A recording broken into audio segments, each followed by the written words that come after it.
Pemirsa, tim gabungan dari Pemka Badung bersama Kejaksaan Negeri Badung mendatangi lokasi proyek pengerukan tebing di kawasan Pantai Pemutih Desa Pecatu.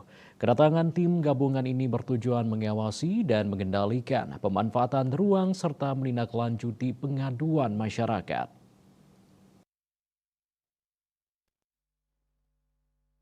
Dalam kegiatan tersebut terungkap bahwa pihak pemilik lahan telah memiliki izin yang sesuai dengan peruntukan. Karena itu pihak terkait diminta untuk membersihkan material yang jatuh ke laut dan pemilik lahan akan mengklarifikasi perizinannya kepada Satpol PP Badung.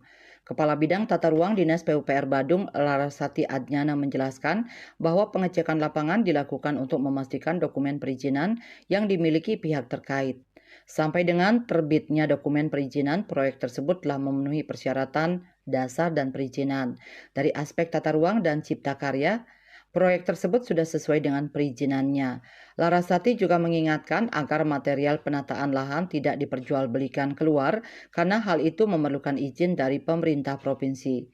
Dalam kunjungan tersebut, perwakilan dari Kejaksaan Negeri Badung meminta pemilik proyek memastikan tidak ada material yang dijual keluar. Petugas juga memberikan catatan agar pelaksanaan teknis dievaluasi khususnya terkait material yang jatuh ke pantai. Mereka menyarankan untuk meninjau potensi kerusakan lingkungan guna mencegah dampak negatif. Pihak proyek diberikan kesempatan untuk memperbaiki dan mengembalikan kondisi semula agar batu kapur tidak masuk ke laut. Sementara itu, perwakilan pemilik lahan IKD Edi Eriawan menyatakan bahwa semua persyaratan dokumen perizinan telah dipenuhi.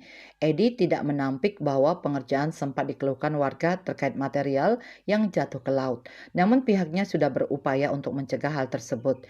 Edi menambahkan bahwa pihaknya akan mengklarifikasi semua dokumen perizinan kepada Satpol PP Badung dan membuat pernyataan komitmen untuk segera membersihkan material ketika diizinkan beraktivitas kembali. Parwato Bali Pos melaporkan.